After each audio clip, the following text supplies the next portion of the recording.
belajar pengaruh aktivitas manusia terhadap lingkungan kelas 6 bab 7.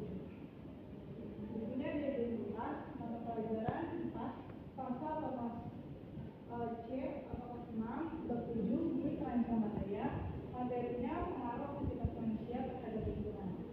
Model pendekatannya itu problem solving. Alokasinya 2 kali 25 menit. Nah, di sini tujuan pembelajarannya itu yang pertama peserta didik mengenal ragam aktivitas manusia yang berpengaruh terhadap lingkungan, dan yang kedua peserta didik mengamati permasalahan pada lingkungan yang diakibatkan oleh aktivitas manusia, dan yang ketiga peserta didik mencari langkah atau tindakan yang dapat mengurangi dampak negatif pada lingkungan. Nah, orientasi pada masalahnya, guru dapat bercerita mengenai perubahan-perubahan yang terjadi pada lingkungan sekitar. Nah, di sini ada contohnya, contoh ceritanya di sebuah desa kecil bernama Harmoni yang dikelilingi perbukitan hijau dan sungai yang jernih. Hiduplah Nenek Rani. Nenek Rani seorang petani sulung telah menyaksikan lingkungan selama lebih dari 80 tahun. Dahulu Harmoni adalah surga kecil. Sungai yang mengalir deras membawa air sebening kristal yang digunakan warga untuk mandi, mencuci, dan mengairi sawah. Sampah hampir tidak ada. Warga hidup selaras dengan alam, memanfaatkan setiap sisa makanan sebagai pupuk kompos dan membuang sampah organik ke lubang-lubang pembuangan yang telah dibuat secara tradisional. Plastik barang langka yang hanya muncul sekali bersama pedagang keliling. Namun seiring berjalannya waktu, perubahan mulai terjadi. Jalanan desa yang dulu bersih kini mulai dipenuhi sampah plastik, kemasan, makanan instan, botol minum, dan kantong plastik yang bertebaran di mana-mana saja. Sungai yang dulu jernih kini sudah keruh, dipenuhi sampah dan limbah industri dan pabrik tekstil baru di pinggir desa. Bau menyengat tercium dari sungai, mengusir ikan-ikan dan mencemari air minum warga. Nah, yang itu guru memberikan pertanyaan kepada peserta didik, apa yang bisa kita lakukan agar lingkungan kita tidak mengalami perubahan buruk seperti di desa harapan. Jawaban harapan saya, kita dapat membedakan sampah, contohnya sampah organik, sisa makanan atau kulit buah, dan sampah anorganik, plastik, kertas, dan botol, dan mengurangi penggunaan plastik dengan membawa bekal makan siang dalam wadah makan biasa berulang kali, bukan sekali pakai. Gunakan botol minum sendiri. Nah, di sini mengorganisasikan siswa untuk belajar. Siswa dibagi menjadi 3 kelompok. Kelompok pertama menonton video, kelompok kedua mempresentasikan gambar yang telah diamati, dan kelompok ketiga melakukan eksperimen tentang pemanasan global. Guru menayangkan video. Nah, yang ketiga itu menyelidiki masalah dan mengumpulkan data. Peserta didik bekerja sama sesuai dengan kelompoknya. Kelompok pertama menonton video lalu memberikan solusi atau upaya melestarikan. Dan yang kedua mengamati gambar yang ada di LKPD, memberikan solusi untuk mengurangi dampak yang terjadi di gambar tersebut. Dan kelompok ketiga melakukan eksperimen, setelah itu mengerjakan lembar kerja. Nah, mengembangkan dan merumuskan solusi. Yang peserta didik kelompok 1 setelah melihat video membuat langkah-langkah solusi dari permasalahan yang mereka temukan.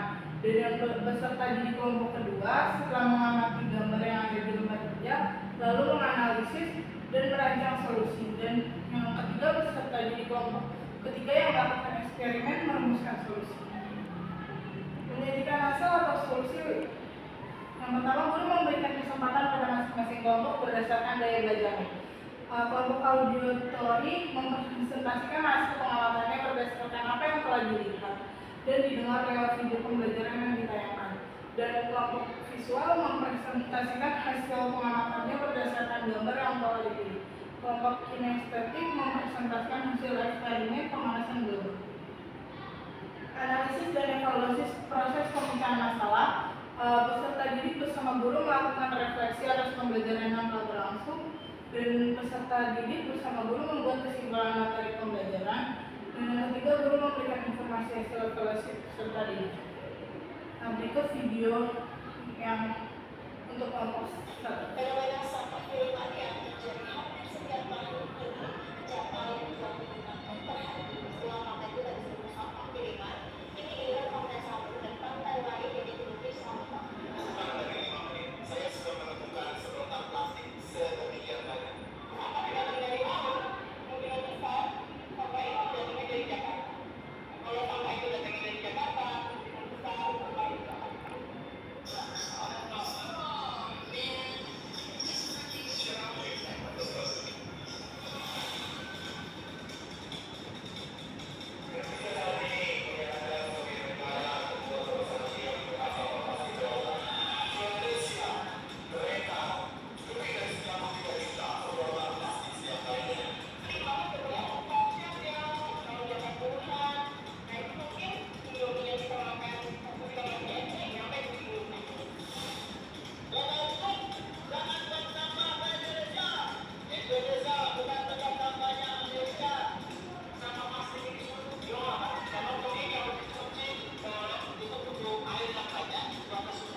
kerja kelompok 1.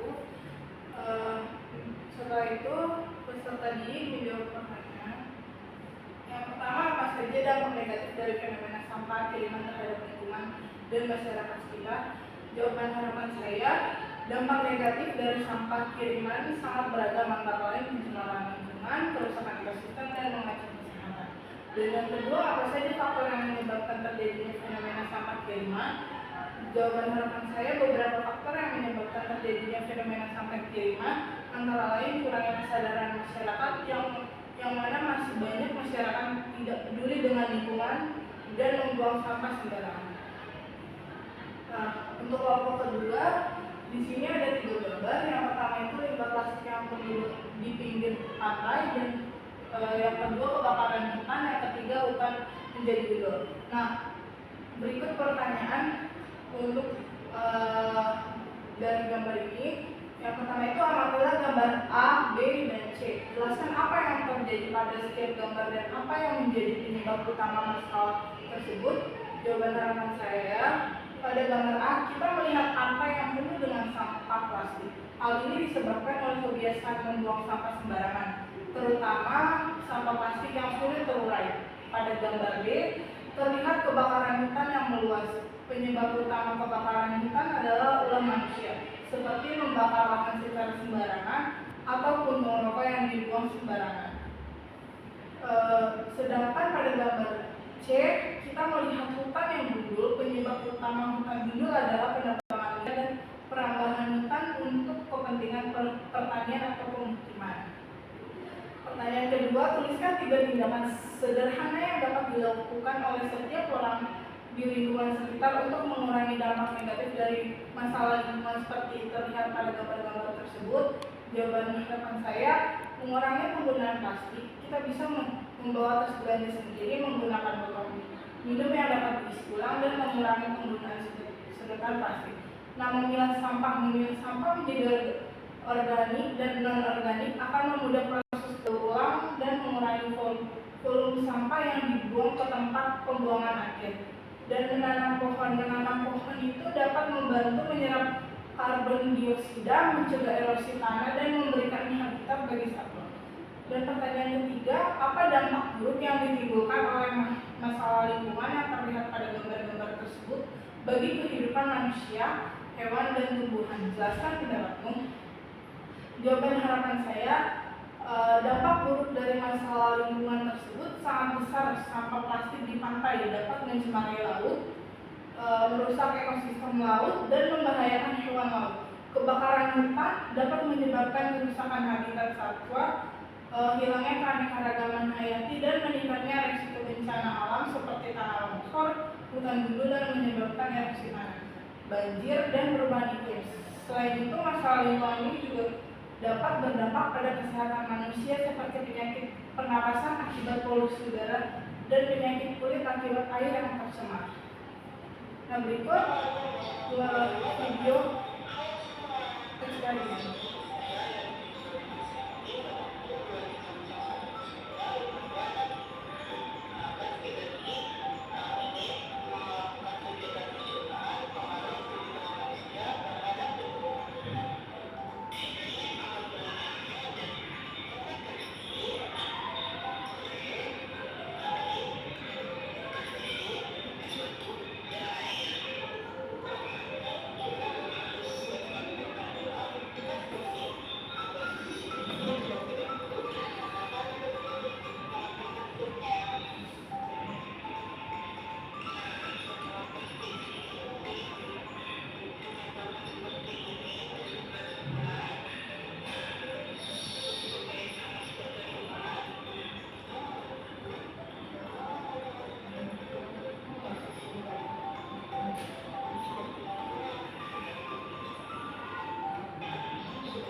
juga alat dan bahannya itu ada nambah plastik, plastisin, dan es batu, lilin, korek api, dan air. Nah, lama percobaannya itu buatlah latar lingkungan seperti contoh ilustrasi berikut menggunakan plastisin.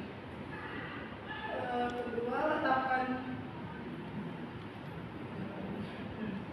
yang kedua tuangkan segelas air pada nampan, dan yang ketiga amati apa yang terjadi pada market kalian, catat hasil pengamatan di buku tugas, dan yang kelima potong lilin dan sesuaikan ketinggian lilin dengan es batu, lalu letakkan lilin berdekatan dengan es batu dan nyalakan lilin dengan korek api, berhati-hatilah dan tetap fokus pada lilin dan keadaan menyala, dan amati apa yang terjadi pada market kalian, catat hasil pengamatannya di buku tugas. Nah, selanjutnya letakkan lagi dua lilin berdekatan dengan es batu dan nyalakan. Amati apa yang terjadi pada market kalian. Nah, di sini lembar kerja itu duduklah bersama dengan teman kelompok kalian, lalu berdiskusi hasil pengamatan kalian pada eksperimen pemanasan global. Nah, yang pertama itu temukan dan tuliskanlah hal-hal menarik dari aktivitas tersebut. Jawaban harapannya adalah percobaan menggunakan bahan-bahan sederhana yang membuat dampak pemanasan global dipahami secara visual, dan percobaan ini dapat ditiru di rumah dengan pengawasan orang tua.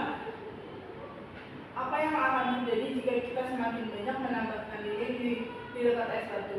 Jawaban harapannya adalah mempercepat dan memparahkan dampak negatif pemanasan global yang sudah kita alami. Dan yang ketiga, menurut kalian apa ada peristiwa di bumi yang serupa dengan kegiatan di atas? Di manakah itu? Jawaban harapannya mencerah gletser di Himalaya, Iceland, dan Andes. Dan yang keempat, berikan kesimpulan. Jawaban harapannya adalah karena itu video tersebut meskipun sederhana memberikan ilustrasi yang efektif tentang urgensi mengatasi pemanasan global dengan mengurangi emisi gas rumah kaca untuk mencegah konsekuensi yang lebih parah di masa depan. Analogi lilin dan es batu menyoroti hubungan langsung antara peningkatan suhu dan pencairan es yang merupakan fenomena kunci dalam perubahan iklim saat ini. Sekian penjelasan saya, kurang lebihnya mohon maaf. Assalamualaikum warahmatullahi wabarakatuh. Waalaikumsalam warahmatullahi wabarakatuh.